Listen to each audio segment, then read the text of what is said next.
So Chinese tariffs, all right? The Chinese has responded because Trump did reciprocal tariffs where he did up it to 104%. Chinese said, I see you, I'll raise you to 84% tariffs on anything that goes into China from the United States of America. All right, make sure y'all hit a like for the algorithm, subscribe to the channel, and turn on your notifications. This is what's happening. Well, we're just getting some breaking news here, actually. The Finance Ministry has just made an announcement that remember there were 34% tariffs on all US goods coming into China. That's now been increased to 84%.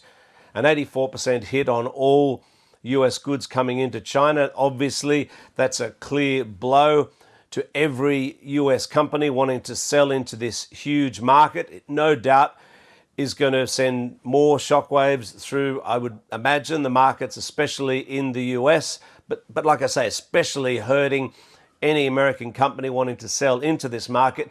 There may well be other measures. The other thing that was mentioned in that statement.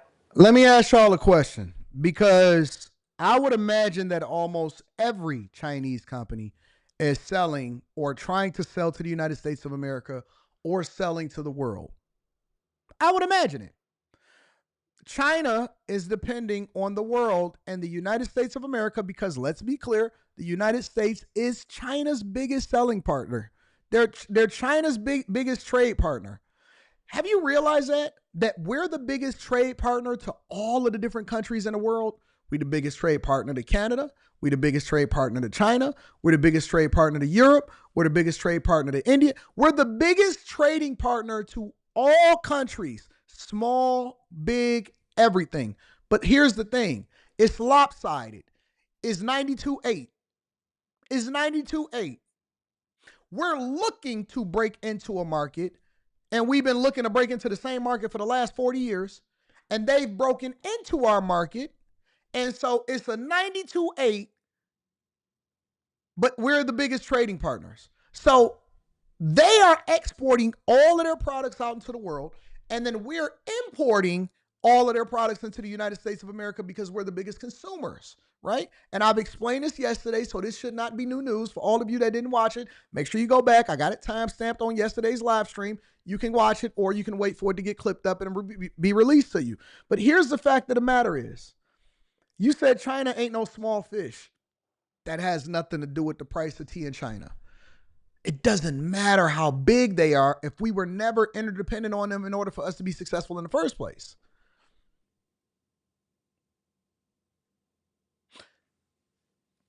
In the auto industry, and I don't know what the percentages are today, but in the auto industry for American automakers, did you know that over 90% of all profits, not revenue, because you can sell a lot, but it can cost you just as much. 90% of all profits historically in the auto industry has come from the United States of America, even though we sell cars worldwide.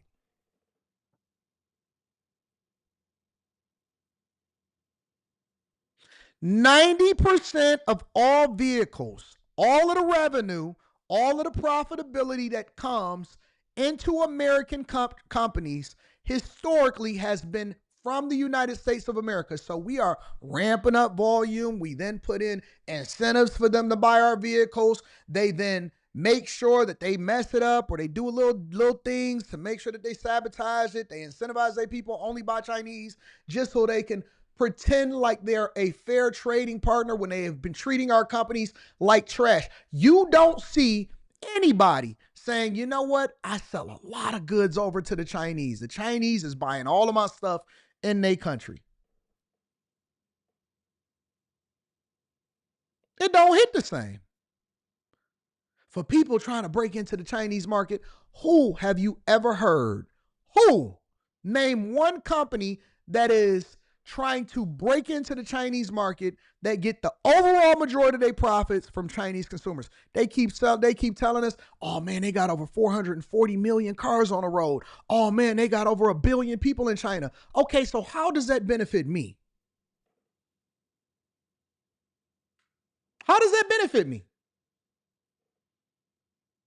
You know why?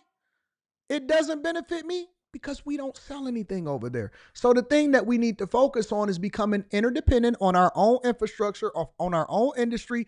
Then this is now the opportunity for us to really figure out what it is that we need to do on American soil. Is that Beijing is taking the Trump administration to the WTO. We sort of knew that before, though, the World Trade Organization. But there may be more measures to come. That's just been flashed right now, as I say. So, it's on. There's no backing down from the Chinese government. They said there would be resolute countermeasures if Donald Trump made good on his promise to increase the US tariff on Chinese goods to a minimum of 104%. And so we're seeing that. We're seeing the beginnings of that. Now, what's Donald Trump going to do in the face of yet another increase from here? Where does it stop?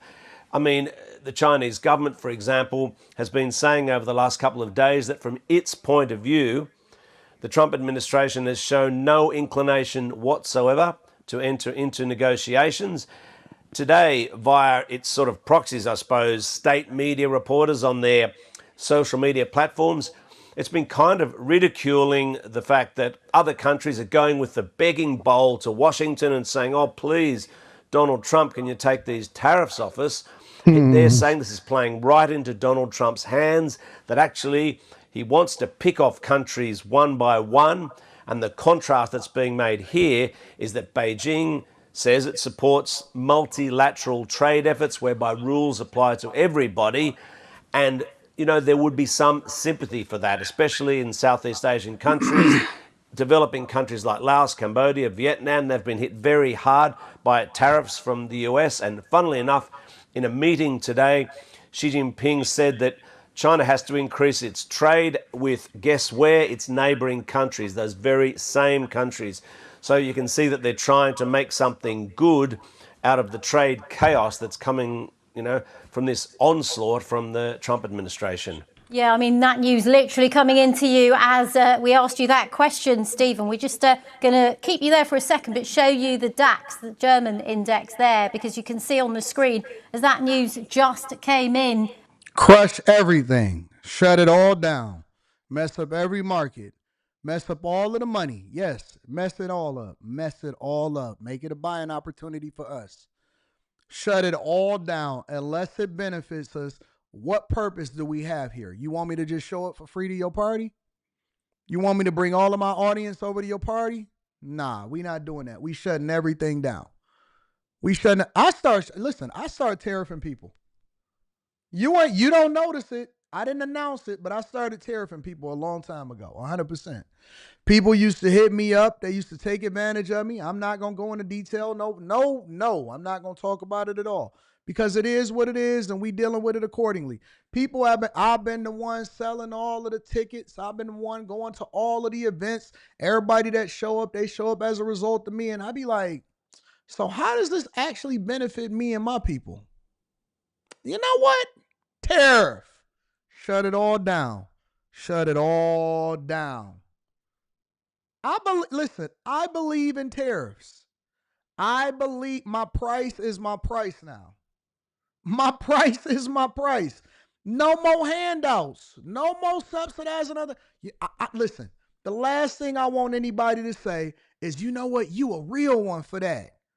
I don't want your accolades.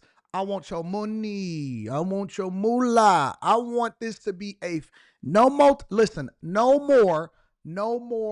taking advantage because I'm a real one. You give out all of the free information. Hey, man, how come you just don't make it available for everybody? Nope. For what? I'm more profitable keeping all money in and making sure that I give it back to my people. You know what I do? Get my people that I live stream with. I'll be like, hey, listen, 20% raises for everybody. We going to pour it back into y'all because y'all are the ones that's loyal. I'm not subsidizing nobody else because I'm a real one, because I'm from the city. I'm from all of that. Nope. No more. Everything is competitive. A steep drop there in the German markets. And we're hearing on the Reuters news agency that US stock indexed futures have turned sharply lower after China announced those additional tariff measures on US goods. So, of course, this is a fast-moving story. Stephen, just to remind our viewers really of the scale of this, how important is US-China trade? So much of what people use in both countries comes from the other. Yeah, well, I mean, it's absolutely enormous, and you can imagine why such an announcement 7 p.m. would, end up in causing such huge drop-offs in stocks, even in other countries, because you've got the global superpowers at each other's throats, enormous volumes of trade from one country to another. And remember, they're both building things with components that come from each other's countries. And so if you're putting a tariff on one country, you're also hurting your own manufacturing. So, all these American companies, Donald Trump says, no worries, people are just going to buy American. Well, those cars and what have you, they're still using widgets that are possibly coming out of China. They've got to pay more for that now, the car producers. And so this is why the ripples are being felt. Finally seen the Dusties. He came in. Good morning, bro. We don't make no thing. How we gonna start a trader war? Listen, family.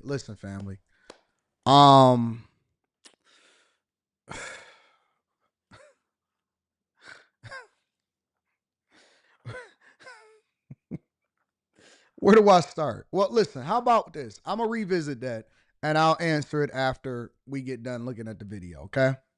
All over the world, and it's why the shock of yet another announcement from China, responding yet again to more tariffs from Donald Trump, would be causing so much angst, especially when it comes to analysts, economists. They're saying this is all disastrous for the global economy. Yeah, Stephen, we're still getting more information from China's Commerce Ministry, and I appreciate you've been talking to me, so you've been unable to see this. But I'm just going to read out what we've got in front of us. It says that the Commerce Ministry has added 6 US entities to the unreliable entity list, and also says the Commerce Ministry has added 12 US entities to the export control list. Of course, I appreciate I'm just throwing this at you now, but if there's anything you can read into that.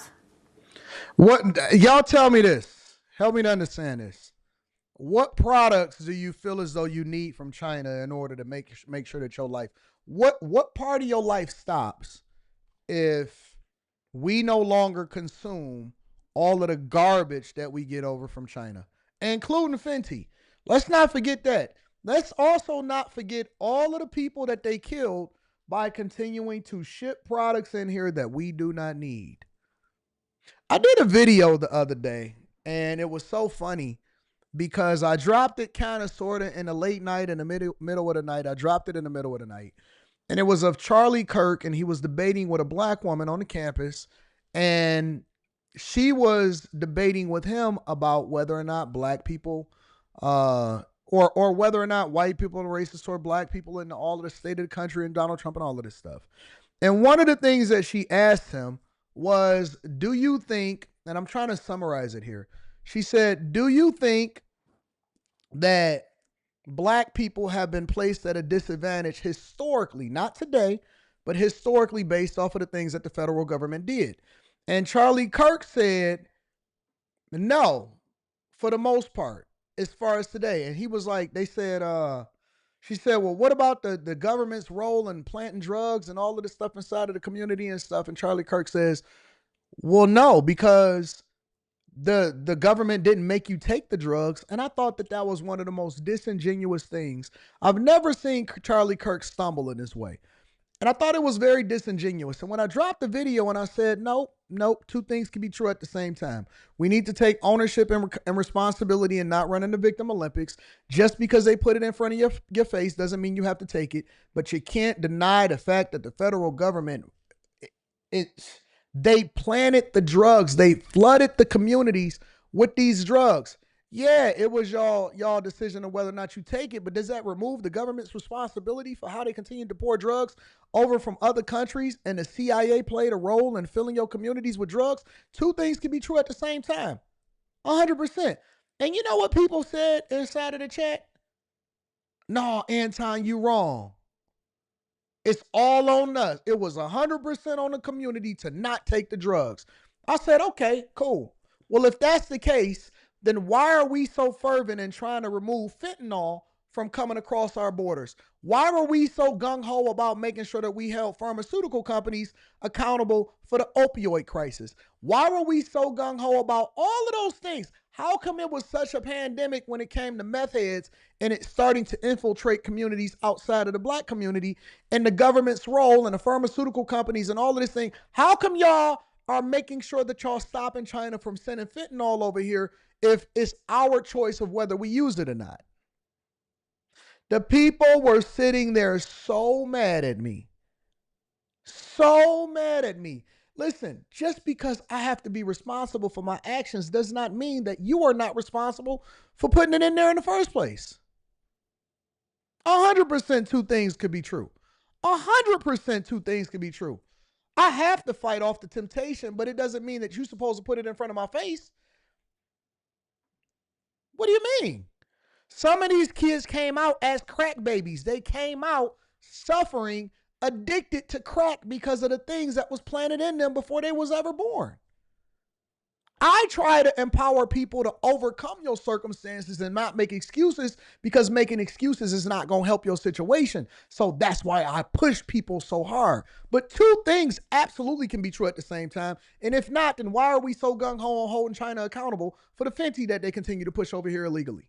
If nobody is taking it, then how come that's not a big deal? Because if you go down Philadelphia, if you go on Kensington Avenue, if you go on Figueroa, you will see a completely different picture. It's a completely different picture. Multiple things could be true at the same time, but it doesn't mean that we need to lean into it and wait for somebody to give you a handout to fix your situation.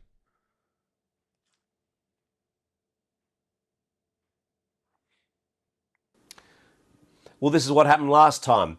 You know, this is the combination of last time that 34% was whacked on all US goods. There was also an extra bunch of companies added. I will tell you that when you get into certain situations, and this is how I know people, they live in their little bubble and they're not aware. Do you know that when you get into certain situations that some of that stuff is inserted into you without you even knowing, which makes you unaware that you're even coping with it and addicted to it in the first place? Do you know what the first thing that they do when they started to get into human trafficking, the first way that they kept the women under control, the first way that they kept the people under control, is they make them take drugs. They insert drugs into their system and they make them take it before they even do so. So then you see the residual effects from it, and that's the way that they control you. I know plenty of people that got addicted to crack cocaine because they smoked something that was laced in there that they didn't even know what was in it. I know plenty of people that got that monkey on their back, that heroin, because something was placed into something that they unsuspectingly took. Or I knew plenty of people that went to a party and they thought that they was just doing one thing, and then something completely different happened, and then they got that monkey on their back. It's not always so simple as you saying, well, you shouldn't have took it in the first place. There are plenty, and I'm telling you, plenty of situations where things happen involuntarily that then puts you at a disadvantage for a long time. But it's going to take some strong accountability and ownership of the situation in order for you to remove yourself from that circumstance. Plenty of situations. And that's how I know people live in a bubble, because you just privileged. You haven't seen it in real life. But when you actually see it, when you see somebody going through withdrawals, when you see somebody foaming at the mouth, when you can see this, when you've seen people coping with it, and the only way that they knew how to do so was to go back to the thing that they were interdependent on so that they don't get sick, it's different.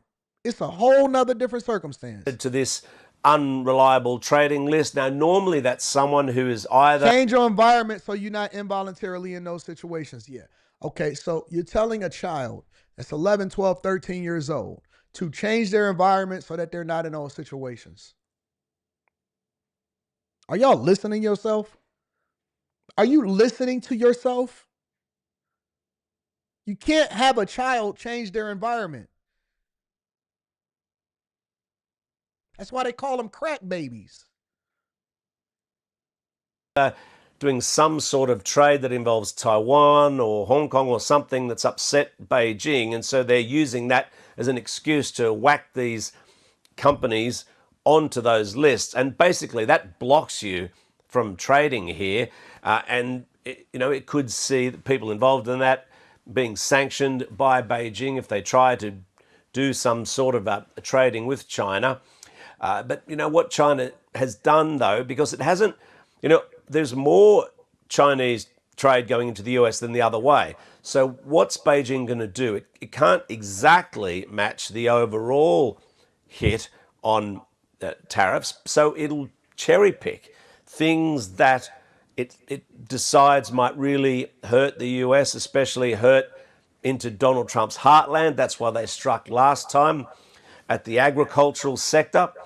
And it might happen again. We could see more moves that they've flagged in social media this week via state media reporters that could be something else the Chinese government might consider, yet more moves to block agricultural products. Now, so far, unless I'm not seeing that, but it doesn't seem to have come out so far as part of these latest moves announced tonight, but that could be something we see down the road. So I'm looking forward to seeing what more is going to happen in these retaliatory tariffs. More importantly, as these countries continue to flood in and they make deals with the United States of America, I will be the first person to give you the updates and give you the context behind it, because we're all going to learn together. Make sure. You know what? I see people in the chat willing to debate me on this. It's funny. You know what's funny about it? Is because we just went through a pandemic. We just went through a pandemic where they told y'all you wouldn't even be able to feed your family and go back to work unless you took the vaccine, and you took it, and you sitting here telling us about how some people didn't have a choice on a circumstance when you as an adult made the decision because somebody bullied you into it. And not like, because if you took it, cool. If you didn't take it, cool. But if you did that on your own measures, that's one thing. If you did it because you were fearful of what somebody was going to do to you, don't sit here and talk to me in the chat about whether or not y'all sat there and voted for Biden because you thought that they was going to forgive your student loans. Y'all sitting here asking me for coaching calls on how you can solve your student loan crisis, and you under duress right now. That is your drug of choice. I can name 1,000 different circumstances that is relative to the example that I just gave, but because you not on crack, you think that you the exception. That's why you poor, because you don't even understand how society is working. You a puppet. You a puppet. You only believe and have the talking points that you have because somebody gave it to you. You don't even know how to think for yourself. You're communicating to me like a Manchurian candidate. You are controlled. You don't even know how to think for yourself. I could tell you 1,000 different examples and you still gonna believe that you got control. You don't even have control over your own children. The family court is gonna determine how often you see them. You don't have no control. What are you talking? Who you talking to? You're not, listen, you're not talking to somebody that don't understand exactly what's going on. For all of y'all that sat there and said, no, man, it's the parents' fault, it's this and that and so on and so forth. These are the same people that made sure that they vaccinated their children and they put that foolishness in there during the pandemic. You don't even know what you gave your kid.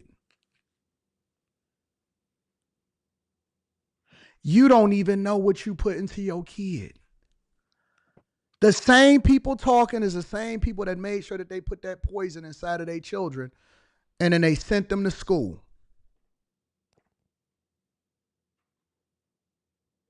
They sent them to school right after that.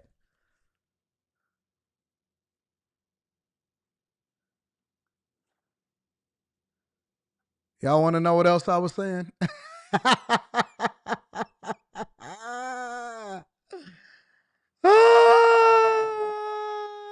They put it in their babies. Y'all don't even know what's in your food. Y'all don't even know what's in your food. You get government subsidies and social services to go and get the poison that you put inside of your children every single day. You don't even have a clue.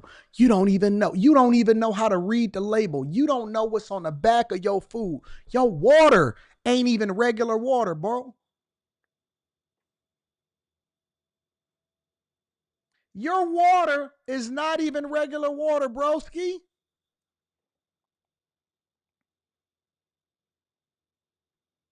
You don't even own your own water. I ain't gonna say it over. I ain't gonna say it over. We just gonna continue on with the show. Yes.